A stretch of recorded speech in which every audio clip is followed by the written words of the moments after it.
everyone. Today we are going to stop by and visit another photo shoot. This time it's going to be with Sarah Skinner. For many of you, Sarah Skinner is going to be more familiar as a very, very well-known belly dancer. She's been dancing for many years in the New York area, has quite a few DVDs created, and she is very much in the classical American cabaret style of the dance. A very, very practiced dancer, very fluid, very graceful.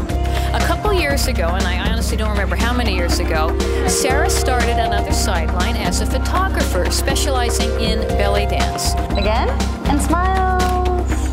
It's not like you're not busy. You're doing shows, you're dancing, you're teaching. Why would you want to start doing photography? When I was little, I was doing photography with my dad. All through the Adirondacks, doing landscape photography, black and white, developing in the dark room, all that kind of wonderful kind of father-daughter bonding. He was an award-winning photographer and videographer, and just spending that time with him in the Adirondacks is something that I really loved doing. And then I moved to New York City and kind of lost the kind of outdoor landscape thing and thought, you know, I'm doing belly dancing. Why don't I go into the studio and capture something that I love and work with other belly dancers and play with their costumes and making them feel amazingly beautiful and just putting it all together. And just go scooch that way for me. Yeah. And feel nice and lifted. As someone with a great deal of dance experience, as you are, and a very highly trained dancer, what do you feel is helping you? Like, is there something in all these years of experience as a dancer that you are able to then apply when you are on the other side of that camera, when you're the one taking the picture, like as you're posing the girls? What is helping you here? Well, I definitely know about correct posture and when to hold things in. So being a teacher and an instructor, I can certainly correct people if they're thinking about a million and one things. They're thinking about their smile, they're thinking about their pose, they're, you know, and I'm sitting there able to touch and correct just this little thing and giving them the feel of what they want to project as a dancer. Me also being in front of the camera and in back of the camera, I know what it feels like to be there trying to pose and trying to feel nervous, and you're not being a professional model. And so since I've been there, kind of put them at ease. Yeah, I've been on both sides. Yeah, exactly. And, you know, make them feel relaxed, and because it's really hard modeling. And people don't understand that, and I tell them, you are going to be so worn out at the end of the shoot, and like, you know, drink water, be hydrated. Yeah, and so, you know, making them feel relaxed, understanding where they're coming from, and then being able to remind them, oh, hey, you know, lift a little bit more, or point your toe, and let's capture this moment that I know that you do so well. If you could take the veil behind and having your hand prettily here, nice and pretty, and with this, we want to toss it up to the side and give a nice flick with the hand so we get a nice spray of color around you. Excellent. So as a dancer, and I think that perhaps this is helpful to you, is knowing when to click that shutter. You know, that having worked with many photographers, as we both have, that's the trick with dance. When do you click? And do you feel that that is helping you as well, these years of experience?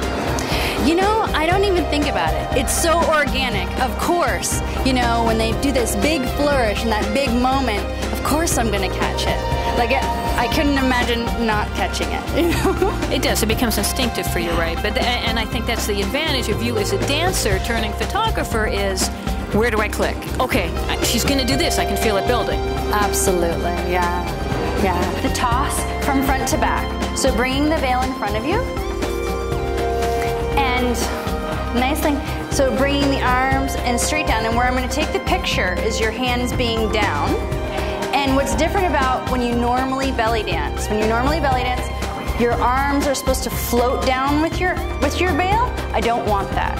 So the photograph, it's very different. What I want is a wall of veil behind you. So your arms actually have to go faster. If you're doing it from here and you're bringing it up, the veil doesn't splay open. So starting with it nice and open, the arms stay open and down. And see how it created that wall behind?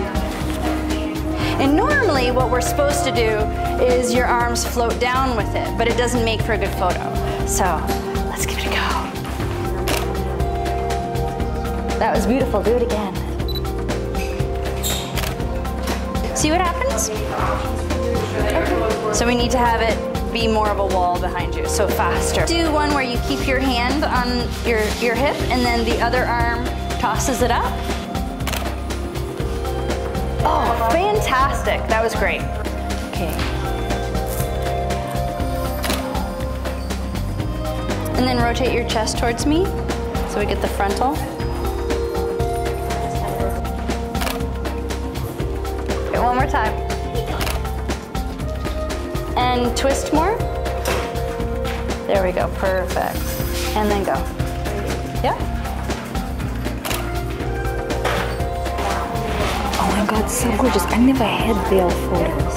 Ooh. This is so lovely. Thank you so much for doing it. Thanks, Shala. Shala is the owner of Silk Dancer. Silk Dancer obviously is about dyed silks, and Shala creates the most beautiful custom dyed silk veils, silk skirts, and fan veils. And I myself had the pleasure of working extensively with Shala, creating the fantastic custom Fighting Fish fan veils that I used in a Fighting Fish piece and performance. I primarily work in silk, and I'm very interested in very bright, very deep colors. I dye rectangular veils in all kinds of custom sizes, standard 3-yard, 3.5, 4. I've done as long as 4.5. And I make some beautiful hand-dyed skirts. I work with fan veils. I hand construct them. Most of them are custom. Again, I'm interested in very bright colors, interesting details like these little flames that you can't get on the commercial veils, because I just want to do something different and bring something new to the industry. I work with large half circles and smaller half circles. The smaller half circles are a little bit heavier. They are really good for veil poi. They're very good for tying to the weights and spinning. They look beautiful, and they're a true half circle, so they really catch the air much better than a semicircle, which is like longer and a little bit shorter. And the beautiful large veils, which many times they look like butterfly wings as you fling them up.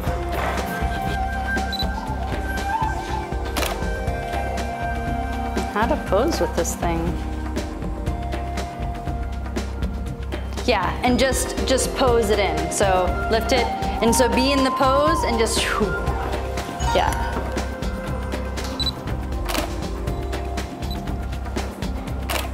This veil is tough. Yeah. This veil's tough. I was trying to get the idea of like a tiger or animal, kind of, you know, trying to get the impressions of an animal. And this actually, I was thinking of a zebra.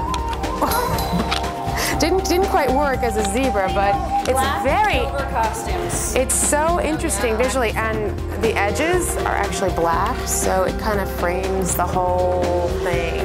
Kristine Dempsey of Crimson Gypsy Designs, doing belly dance and yoga wear. Kristine, also known as Willow, if you're familiar with her from the dance community.